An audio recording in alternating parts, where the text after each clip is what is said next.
제가 올해 초부터 긴 시간 기다려온 전시가 하나 있습니다. 오는 9월 22일 시작하는 스페인 미술 500년 전인데요. 최근 연달아 수준 높은 기획전들을 선보이고 있는 한국경제신문이 주최하고 예술의 전당 한가람 디자인 미술관에서 열립니다. 아마 저처럼 이 전시 궁금하셨던 분들 많으실 거라 생각합니다. 감사하게도 구독자분들께 티켓 선물을 드릴 수 있는 좋은 기회가 생겨서 전시 오픈 전 이렇게 미리 영상을 만들어 보게 되었습니다. 오늘 영상으로 저와 함께 이 전시 예습도 해보시고 영상 끝에 안내해드리는 댓글 이벤트에도 꼭 참여해보시면 좋겠습니다.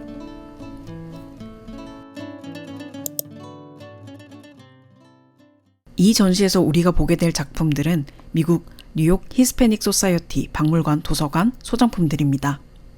요즘은 이 히스패닉이라는 단어가 주로 라틴 아메리카계를 의미하지만 이 박물관이 설립된 1900년대 초만 해도 히스패닉은 스페인 본토, 올드 스페인과 그 문화권을 지칭하는 학술적인 용어였습니다. 즉 이 박물관은 스페인 문화박물관인 셈이죠. 그런데 스페인 문화박물관이 왜 1904년 뉴욕에 지어졌을까요? 사실 이 박물관은 스페인을 너무나 사랑했던 한 미국인의 보물상자 같은 곳입니다. 뉴욕의 부유한 자선사업가였던 아처 밀턴 헌팅턴이 평생 스페인 덕질을 하며 모은 소장품을 모아 만든 박물관인 것인데요.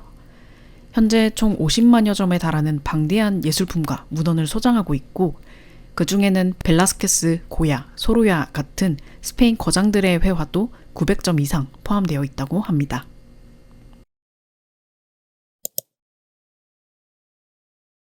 이번 전시에서는 그중 스페인 회화 원화 총 95점을 만날 수 있습니다. 16세기부터 20세기에 이르는 스페인 미술 500년 연대기를 한자리에서 훑어볼 수 있는 그야말로 스페인 회화사 압축 요약본 같은 전시가 될 예정입니다. 전시 소개 자료들을 꼼꼼히 살펴보다 보니 이번 전시를 어떻게 감상하면 좋을지 어느 정도 윤곽이 잡히는 것 같았습니다. 이 전시는 스페인의 시대적, 역사적 배경을 바탕에 두고 그 위에서 그 그림들을 이어 읽을 때, 즉 전체적인 맥락을 조망하는 관점으로 볼 때 훨씬 깊게, 재밌게 즐길 수 있는 전시입니다. 물론 국내에서 쉽게 보기 힘든 벨라스케스나 고야의 원화를 직접 만난다는 것만으로도 가슴이 뛰지만 이 전시는 특정 명작 한두 점이 주는 감동보다는 그 바탕에 깔린 스페인 미술사의 큰 흐름을 읽어내는 배움의 즐거움을 기대하고 가신다면 훨씬 더 알찬 관람이 될 전시입니다. 그래서 이 전시를 200% 즐길 수 있도록 오늘 영상에서는 스페인 미술의 이 500년 흐름을 함께 간단히 예습해 보려고 합니다. 공개된 전시의 6개 섹션 타이틀을 따라가면서 시대적 배경과 그때 회화의 특징, 그리고 이번 전시에서 어떤 작품들을 만날 수 있는지 짚어보겠습니다. 섹션 1. 성스러운 종교화에서 르네상스로. 이슬람 세력을 몰아내고 정통 가톨릭 수호국으로 거듭난 16세기 스페인은 매우 보수적인 국가였습니다. 가톨릭 수호와 반종교개혁의 최전선을 자처했던 만큼 예술작품들에도 특유의 진지하고 묵직한 중세풍의 종교적 분위기가 짙게 묻어 있었죠. 그래서 이미 핀란드와 이탈리아에서는 전성기를 지나고 있던 르네상스 미술에 있어서 스페인은 완전한 후발주자가 되었습니다. 스페인 회화에 완전히 새로운 변화가 흘러들어온 경로는 스페인 합스부르크 궁정에 초빙된 유럽 각지의 화가들을 통해서였습니다. 이번 전시에서 그때 스페인 궁정에 머물렀던 네덜란드 출신 초상화가 안토니오 모로가 그린 알바데공의 초상을 만날 수 있습니다.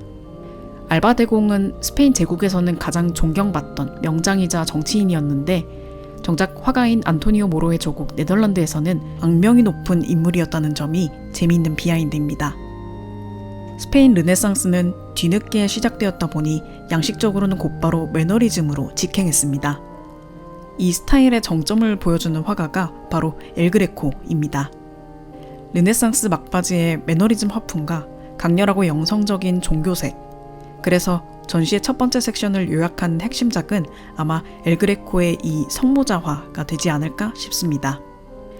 톨레도에 정착해 오르가스 백작의 매장 같은 걸작을 그려내던 시절 엘그레코 화풍의 정수를 느껴볼 수 있는 작품입니다. 섹션 2.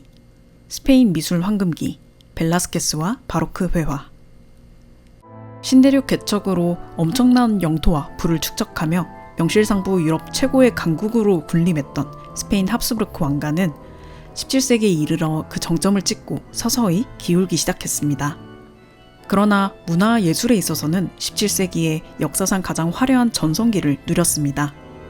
돈 키호테라는 스페인 문학 불멸의 명작이 탄생했고, 회화에서는 무리오, 리베라, 수르바란 같은 뛰어난 화가들이 바로 그 종교와 걸작들을 남기며 스페인 예술의 전성기를 이끌었습니다. 하지만 역시 17세기 스페인 미술 황금기를 대표하는 인물은 벨라스케스일 것입니다.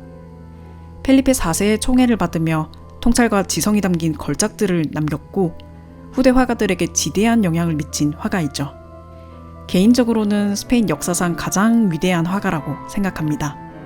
이번 전시에서는 벨라스케스가 로마 방문 시기에 그린 초상화 한 점을 볼 수 있는데요. 벨라스케스는 교황의 연주를 타고 추기경이 된 인물 카밀로 아스탈리의 화려했던 전성기 시절을 포착했습니다. 그런데 그가 이 이후에 스파이 혐의와 정치적 처신 실패로 모든 자기를 박탈당하고 쫓겨난 뒤 교황의 장례식에 상복도 입지 않고 나타나기도 했다는 점을 떠올리며 보면 더욱 흥미로운 그림이 되지요. 이외에도 이 섹션에서는 마드리드에서 활동한 플랑드르 화가 미겔 데 프레트의 기품 있는 정물화와 마드리드 궁정화가로 일했던 세바스티안 무뇨스가 그린 왕비의 장례식 작품 한 점도 함께 만나볼 수 있습니다. 섹션 3. 고야와 낭만주의 회화. 이제 18세기 말로 넘어옵니다. 유럽 대륙이 계몽주의와 산업혁명으로 급격히 진보하던 때, 스페인은 부르봉 왕가 카를로스 4세의 무능함과 궁정의 막장 정치 때문에 오히려 시대에 역행하고 있었습니다. 왕실이 사치와 향락에 빠져있는 사이 나폴레옹이 스페인을 침공했고, 왕과 정권이 계속 바뀌었고 이념 대립으로 내전까지 일어나며 그야말로 어지러운 시대를 맞이합니다. 이 격동의 스페인, 그 한가운데에 서서 모든 것을 목격한 사람이 있으니 바로 프란시스코 데 고야입니다. 제가 가장 좋아하는 스페인 화가이기도 한데요. 고야는 치열한 노력 끝에 수석 궁정화가가 되어 권력의 사다리 끝에 올랐지만, 가까이에서 목격한 국가와 종교 수뇌부의 비이성과 위선에 깊은 환멸을 느꼈고, 결국 판화 연작, 검은 그림들을 그리며 점점 어둠 속으로 침잠해간 극적인 생을 살았습니다. 이번 전시에서 만날 수 있는 고야의 작품 속 주인공 돈 마누엘 라페냐 역시 당시 스페인 지배층의 씁쓸한 무능을 보여주는 인물입니다. 고야가 이 초상화를 그릴 당시 라페냐는 잘 나가는 육군 장교였지만, 훗날 스페인 독립전쟁 당시 바로사 전투에서 연합군이었던 영국군을 여러 번 위험에 빠뜨리는 자질 부족을 드러내며 도냐 라페냐, 라페냐 부인이라는 치욕스러운 별명까지 얻게 된 인물이죠. 고야 사후 19세기 스페인 회화는 계속되는 정치적 혼란 속에서 희미하게 명맥을 이어갑니다. 선배 고야의 영향 아래 모범적인 신고전주의 스타일을 구사했던 스페인 아카데미 화가들 마드라소와 아구스틴 에스테베의 정교한 그림들도 이 섹션에서 만나볼 수 있을 예정입니다. 섹션 4. 풍경과 외강 회화. 19세기 말 프랑스 파리를 중심으로 인상주의라는 새로운 미술의 거센 물결이 일기 시작했습니다. 캔버스를 들고 야외로 나가 자연의 빛을 포착하던 파리의 인상주의 화가들의 영향으로 스페인 화가들도 외광파 사실주의와 인상주의 풍경화를 그리기 시작합니다. 스페인에서 그려지는 풍경화들에는 한 가지 확실한 치트키가 있었는데요. 바로 스페인 특유의 강렬하고 눈부신 태양빛이었습니다. 스페인의 그 아름다운 햇살을 캔버스에 담아낸 대표 화가로는 호아킨 소로야를 꼽을 수 있는데요. 이번 전시에서는 소로야와 활발히 교류했던 동시대 화가 아우렐리오 베루에테의 멋진 풍경화를 만날 수 있습니다. 마드리드 근교도시 세고비아, 웅장한 로마 수도교의 풍경이 담긴 작품입니다. 개인적으로는 바르셀로나 출신 화가 호아킨 미르 트린셋의 타라고나 성당 그림이 기대되는데요. 스페인을 여행해 보신 분들이라면 누구나 기억하실 그 파란 하늘과 건조하고 낙관적인 햇살, 노란색, 젓갈색 건물 벽의 모습이 고스란히 담겨있는 그림입니다. 섹션 5. 일상을 담은 풍속화. 1898년은 스페인 역사상 가장 굴욕적인 해였습니다. 미국과의 전쟁에서 참패하면서 쿠바, 푸에르토리코, 필리핀 등 남은 알짜배기 해외 식민지를 전부 빼앗겼기 때문인데요. 자존심에 큰 상처를 입은 스페인 국민들과 예술가들의 마음에는 진짜 스페인은 무엇인가? 라는 질문이 싹트기 시작했습니다. 이때부터 이그나시오 술로아가, 소로야, 소토마요르 같이 스페인 본토에 남아있던 20세기 화가들은 콧대 높은 종교화나 역사화 대신 이것이 진짜 스페인이다를 외치는 지역 풍속화를 그리기 시작합니다. 농부, 노동자, 집시, 시장 여인들, 정통 복식과 가톨릭 의식 풍경처럼 스페인의 지극히 지역적이고 평범한 삶의 모습을 화폭에 담기 시작한 것이죠. 흥미로운 건 스페인 미국 전쟁이 끝난 지 불과 5년 뒤에 미국 뉴욕 한복판에 뉴욕 히스패닉 소사이어티 박물관 도서관이 설립되었다는 점입니다. 설립자 헌팅턴은 미국 내 적대국이었던 스페인의 미학적 가치를 변화하는 동시에 스페인 화가들이 정체성을 찾아가던 이 풍속화 운동을 매우 적극적으로 후원하기도 했습니다.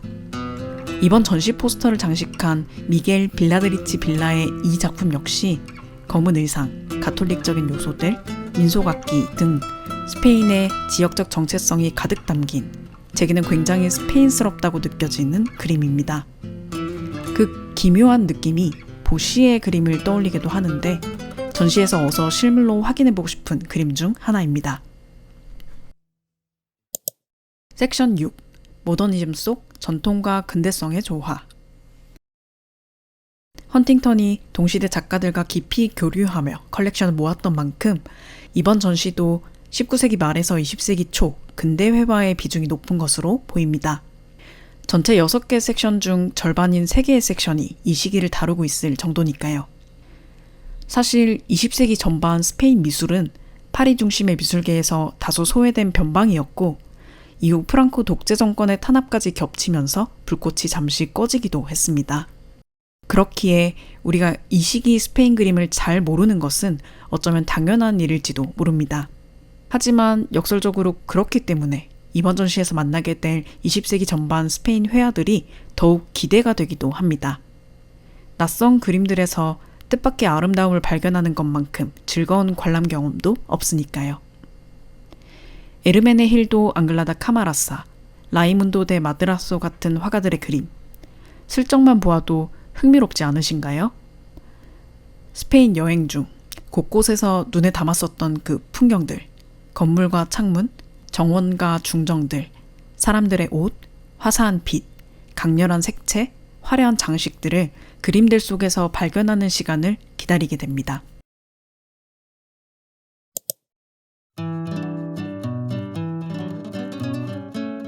어떠신가요? 정말 파란만장했던 스페인 역사 500년, 그 속에서 피어난 스페인 미술의 빛과 어둠의 연대기를 한눈에 훑어보는 요약본 같은 전시가 될 것 같지 않나요? 이렇게 미리 예습을 해보고 나니 저 역시 이 전시에 대한 기대감이 훨씬 커졌습니다. 이제는 막연한 기다림이 아니라 편안하고 기분 좋은 설렘이 시작된 것 같습니다. 제 채널의 초반 영상들을 봐주신 분들은 제가 스페인이라는 나라와 스페인 회화를 무척 사랑하는 것을 아마 잘 아실 겁니다. 그래서 타국인으로서 스페인 문화에 매료되었던 1세대 스페인 덕후 아처 밀턴 헌팅턴이 모아둔 이 컬렉션이 과연 어떤 모습일지 너무나 궁금하고 기대되는 것 같습니다. 히메나 채널에 엘그레코, 벨라스케스, 고야를 깊이 다룬 영상들이 꽤 많이 올라와 있으니까요. 전시장에 가시기 전 예습 삼아 둘러보시기를 추천해드립니다. 19세기 스페인 아카데미 회화 3대장을 다룬 이 영상이나 스페인의 시각문화 정체성에 대해 이야기해본 이 영상도 흥미롭게 보실 수 있을 겁니다. 그럼 우리 이 전시의 시작을 함께 기다려볼까요? 저도 전시가 시작되면 빠르게 관람하고 돌아와서 솔직한 후기 영상으로 다시 찾아뵙겠습니다.